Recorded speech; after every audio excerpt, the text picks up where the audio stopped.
talk a little about how you came to work at NASA, your credentials, and your role while you were there. It's a big question. Okay. So back in the early 90s, I was a college student and was working at the Air Force Base, Edwards Air Force Base. Some of the folks that I worked with suggested that I apply for a position at NASA because I was going into an IT college degree. And so I did. I found in the base paper, they had a bunch of positions posted for women, mostly women for some reason, which is interesting. Back in the 1990s, they were pushing that. So I applied, and it was very simple. It wasn't like you do today. It was a very simple process.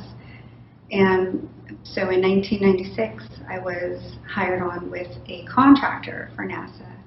The contractor is called Woodside Summit Group, and they do various contracts, not just NASA. But I worked directly in a NASA facility called Dryden Flight Research Center, which is one of the main NASA facilities in the U.S. I worked there from 1996 until 2000. Credentials was basic, very basic. I had 2.5 years of college under my belt, and they were looking for people just out of school. So they liked that I had some college, and then they trained me on my position and then expanded from there. It was a lot of fun. I learned a ton in the 4 years I was there, IT stuff. So doing IT stuff like in charge of servers and Correct. things like that? I had 4 servers in my office. I had my own office, which was located right next to the photo lab, which was a unique place to be anyway. So I had 4 servers. My servers were the backup servers for all the computers at the facility. Okay. The entire facility? The entire Dryden facility. Gotcha. Did all the backups. It would rotate through computers each night. Mm-hmm. Okay. What kind of degree did you get? Or what did you study? Business IT. Okay. Mm-hmm. Gotcha.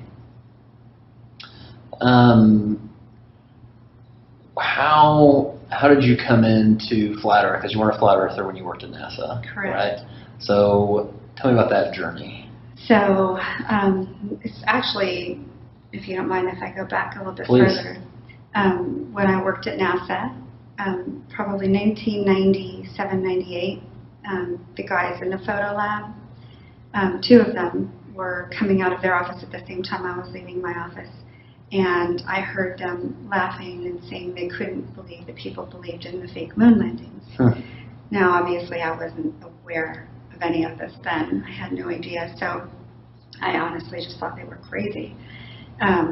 So I kind of brushed it off, and I didn't think about it again for many years. And then in 2007, one of the guys I worked with at Lockheed Martin told me that the Earth was flat.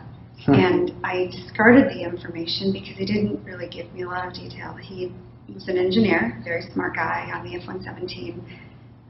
Wait, a smart guy that believed in a flat Earth? Very educated. Okay. Very educated, and very Gotcha. smart, and aerospace background.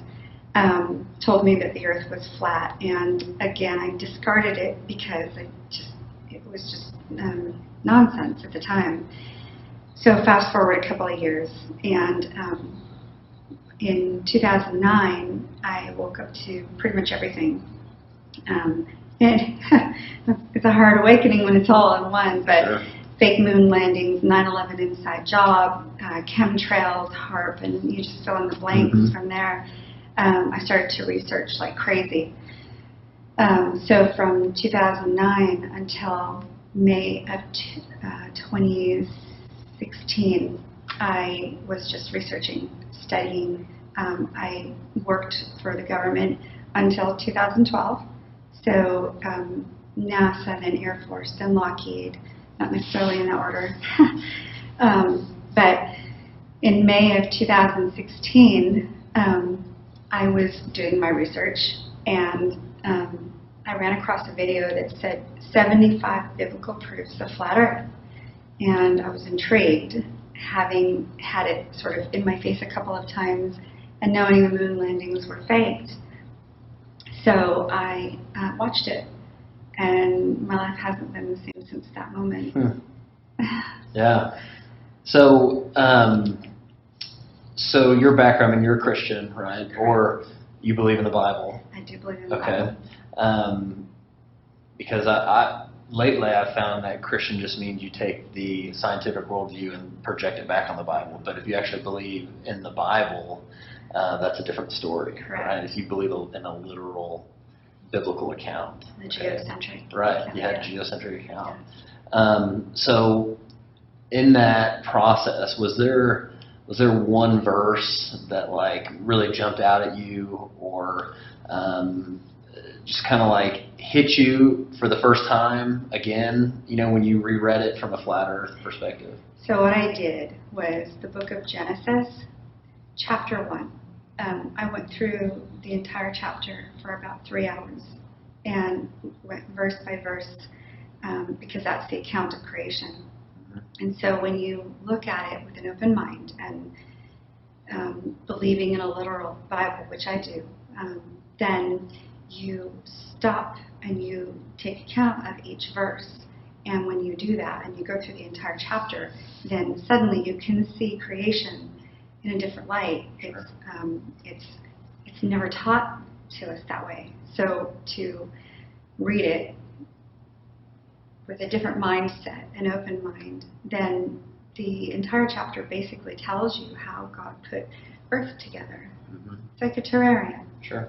Kind of. Yeah, I mean, my whole deal is, one, if you can even get past the idea of a firmament with waters above and waters below, but the fact that God created the earth first, and then he created the sun, and so what was the earth rotating around for 3 days until the sun was created? And I've come to the conclusion that if that is true, it was rotating around Chuck Norris. It was probably, I can't come up with any other solution. Tell me a little bit about the work environment at NASA. Just kind of elaborate on atmosphere. Do people like each other? Yeah, great atmosphere. I actually miss it.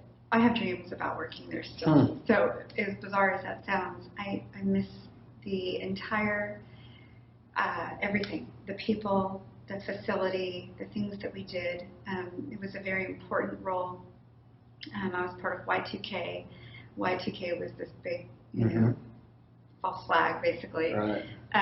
But, you feel important, you feel good. Everybody there was on the same team. You really felt like a team member. And we had a lot of fun. We had events. We had a lot of food. Catered events. And I don't know, it was just unique. I was friends with a lot of pilots. Who can say that they worked alongside an SR-71 pilot. Yeah, Maverick and Goose, right? Yeah. Awesome. And, the moon landing it's a conspiracy. You can be a non-flat earth, you can be a ball earther and not believe we went to the moon. Right. In fact, one of the guys on the show, his name's Chad, I wouldn't call him a flat earther, but he does not believe we went to the moon. He thinks it looks ridiculous. Good. And so I'm curious, back when you heard them say that, did it touch any points where you had said, oh yeah, I've heard people that say they didn't think we went to the moon, or was that kind of the first time you'd heard that idea? That was the first time, and to be honest with you, I didn't take it seriously in any aspect. I supported NASA. I supported what they did. Mm-hmm. And I think the majority of people who work for NASA really enjoy what they do and support what they do. You wouldn't question it. Mm-hmm. You wouldn't. So for the photographers to say something like that is a little weird, right? Mm-hmm. Well, a few months ago I realized that when I got my tours through the photo lab, there were no pictures of space. They were all jets. So the photo lab has a lot of photos and none of space. Wow. Yeah. So brings me to my next question. I've heard you mention how you've met Matt Powerland before, or Matt Boylan, Yeah. who claims, I have no reason not to believe him, claims that he was a photorealist painter for NASA.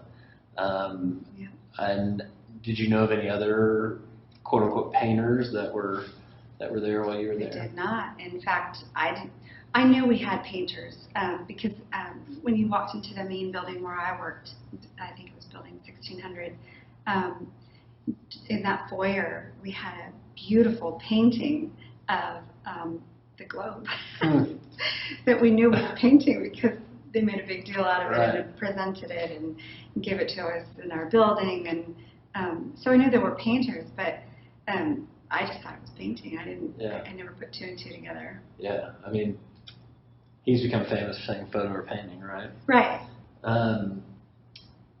So, I mean, it seems to me that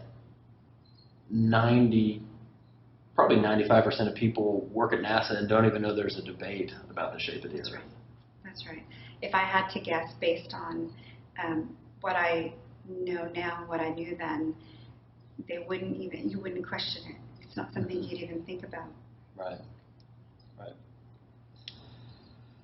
Yeah, and so to me, I mean, even there would have to be a percentage that knew they were hiding something, but they don't even have to know that that's what they're hiding, right? I mean, for all they know, an astronaut, for example, could be told, hey, we're not sending you up because we're saving money and we're using it for anti-terrorism. Absolutely. You know?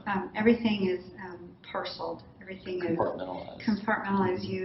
You have a specific need to know. And that's true with NASA, Air Force, Lockheed, every government position I've had. It was always need to know, and so you don't really ask outside of the parameter of your position. It's kind of a no-no. It's kind of you just know not to. Yeah, and if you do ask and you're told something, then you're responsible for it, right? And anybody who knows something and they tell you, then they're in deep water because you're only allowed to speak about what you're allowed to speak about. So my badge would have colors on it, and those colors dictate what areas I'm allowed to go into, what my need to know is. And so everybody has specific things on their badge. Mm-hmm. So if you're talking about your program and you're talking to someone whose badge clearly doesn't show that they're briefed in that program, then you're going to get in trouble for speaking about it. And so from what I understand, there were some things that you were briefed in on, which you weren't allowed to speak on, which you've never spoken on. Correct. Because of your duty. Right. So give me an idea of, on like 1 to 10, from your point of view, what your clearance level was, and then relate that to maybe the percentage of the facility you were even allowed to go into. Or would it be even hard to even speculate on that? So I worked on something called a black project. When you work on a black project, it doesn't exist. And that's pretty much, if you look at my going away placard from the F-117 program, and I went into the black program, it says, be a light on the dark side. The reason it says that is because I was going into a black program. So, which begs the question, if a project doesn't exist, where does it get funding from? Same place, but it has a name that isn't its name. Right. It's hard to explain that. Sure. No, I get it. So my point would be, if NASA is getting $50 million a day and they are not sending rockets up or people up, then they've got extra money for quote unquote black projects. Correct. And yeah, so that's super interesting. Yes. Okay. Do you, knowing what you know now or knowing what you believe now, do you have any guilt associated with having worked there or anything like that? Or? No, I don't have guilt, but I do have a little bit of shame for our government in that I was a big patriot, very pro-American, very pro-Republican. I was just a very, pro-government, pro-Air Force. And not that I'm not still, because the people who work there, they're still good people. You know, they don't know. But I'm ashamed of the people who are at the top level who know this, and they don't have guilt. And they send stuff down the pipe to the people who, the regular everyday people, to do these jobs. And these jobs are pretty much creative jobs. In order to create this atmosphere, you have to have a budget office, you have to have an IT to support all the computers. But what are they actually working on? Right. Yeah, no, we don't know. So no, I don't have guilt for what I did. So my buddy Paul, who does a show with me, he was talking to a girl who works at NASA, and she works on tracking submarines, which sounds weird to me. So are you aware of that and or any other what I would call space-related programs that NASA works on? We didn't have a lot of space stuff at Edwards, at Dryden, because we were more related to the jets. That's why we were located at an Air Force facility that supported jet flight. I can tell you there's a lot of programs that are unusual, that they typically deal with flight, though. I have not heard of a submarine, although it could be a tracking thing that we're talking about. Yeah, maybe tracking. I mean, it sounded interesting to me. I mean, coming from the biblical mindset of the waters above, you know, we were wondering if they were trying to go under and up or something. You know? I think they are trying to test the waters. You know, there's you've seen the video where they're trying to go through. Yeah, that's phenomenal stuff. They're able to get through that. So, what would you tell a non-flat earther who's extremely skeptical? If it's possible for someone who used to work at NASA to believe in flat Earth, I would say it's possible for anybody. But what would your message be? I would say definitely keep your skepticism, because you have to be skeptical of everything, and I am still. But I would say keep an open mind at the same time, and just look into it. Give it some time. It's not going to happen in one day. And you can jokingly say just give it a day, but the truth is you need more than a day, and you need to be open-minded. And just because it's so taboo doesn't mean it's wrong. It is taboo, and I think there's a reason that it's become that way. I think it was purposeful. Anyone who says the earth is flat is crazy. Well, I'm not crazy. I hold a clearance, and so I can tell you I'm not crazy, and the people that I've met who are flat earthers are not crazy. What's crazy is not being willing to look at something that's unusual without, and don't put it aside without looking into it. Just look at it. So what would you tell other NASA or ex-NASA or government employees that maybe have a weird sense of something that might be going on? Or if I was still working, I would be very quiet because of my career. So I get it, and that's the truth. It doesn't mean you have to come out publicly to look into it. It just means you look into it and decide for yourself. You can still quietly share this information with those that you know, with friends, family, your children, and say, maybe there's another option here. Maybe this ball, this globe is a theory, and we don't maybe have enough fact to back up the theory as fact, because we don't.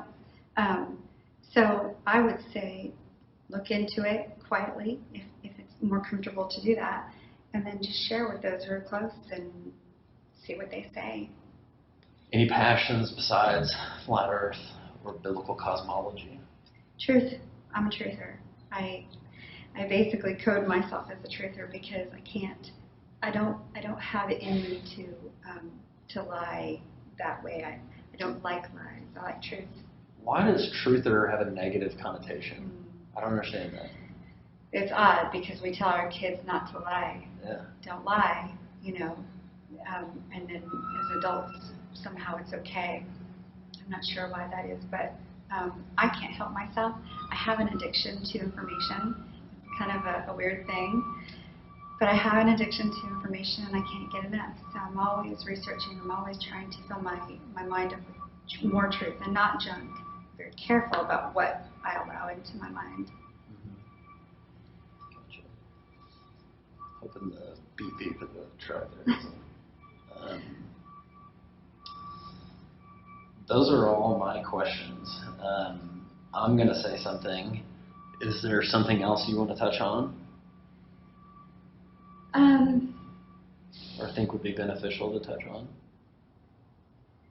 I don't know. I just really, it's on my heart to share this. I prayed for wisdom, and this is kind of how this happened. Is I pray. I pray every day, and God is my Savior.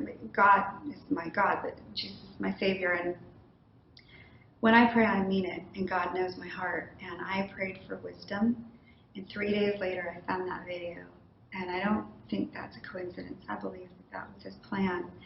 And it's only opened my mind and to the truth of the spirit world more, not in a weird way. The spirit world is real. God is in the spirit world. We're not there. We're here on the earth that He created for us. So as a Christian, and that's probably the number one thing about who I am, is I belong to Jesus Christ.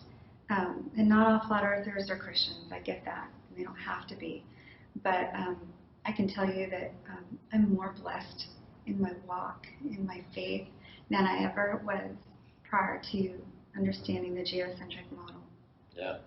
Same here. Yeah, amen. So one of the things that is super important here that I think everybody needs to take from Cyndi's story is that you can work someplace and not necessarily be part of the overall lie, okay, if there's an overall lie, which I believe there is. And what I want you to do is take her story and apply it to your life. So me, I work, one of the things I do is I'm in commercial construction, and I do pricing and estimating for large construction jobs. But I don't swing a hammer, I don't lay tile. I sit at a computer and I plug numbers into a spreadsheet. And, we're out of Fort Worth, but we build jobs in Austin and Houston, and there's jobs that I've worked on at the computer that are now built and, people are living in that I've never gone down and seen, I've never touched. So, maybe that's a conspiracy in my life that maybe we don't actually build buildings, but I do know that we have a team down there, and that supposedly those buildings were built and people are living in them now. And so I can see how 99% of people at NASA, probably 95 of those 99, don't even know that flat Earth is a debate. And the 99 are sincerely doing their job, the best that they can do, and serving their country. And I believe that's the case. And then I believe then there's the 1%, which in my opinion 99% of that 1% may know that they are being deceptive or hiding something, but they may not know they're hiding the shape of the earth. They may be hiding the fact that maybe they're not going to space. Maybe they're faking that they're going to space in order to save money so those funds can be used for black book operation type stuff or to fight anti-terror. I know that if someone came to me and said that I needed to fake being a construction worker so that they could use a salary to go fight terror in some country, that sounds like something I would sign up for. And so I can see how people can be deceptive, but do it in an honorable way. And so I think that of the 1%, 99% of the 1% are acting in that way. And then the last 1%, the 1% of the 1%, would know what is going on. And so, while it does seem like an insanely large conspiracy, I don't believe that it has to be. I think even the astronauts, for example, can be in on it, but not know what they're in on. And flat Earth just sounds ridiculous to them because there's no reason for them to doubt what their superiors are telling them. So combine that, I got a construction degree, but I didn't build one building while I was in school. It wasn't until I got out in the field and did an internship for 3 months where I literally learned more than I learned in 3 years of school. No offense to where I went, but that's just how it works. You learn how to do your job. And so people that have physics degrees, astronomy degrees, that's awesome, but they got their degree by regurgitating what their teacher or the books told them. And so, school teaches you what to think, not how to think. And when she talked about the lack of critical thinking in our world, it's a huge void. And so all we're trying to do with this is to get you to ask questions and don't be so attached to the ball because it's not yours. You didn't invent it, okay? There's no reason for you to cling to it like you created it. All we want is for you to question, because condemnation prior to investigation is ignorance, and we don't want you to be ignorant. And I'm not saying I have proof that it's not a ball. All I'm asking you is to look into it. So I want to thank Cyndi for coming on. We really appreciate it, and as always, thank you for watching.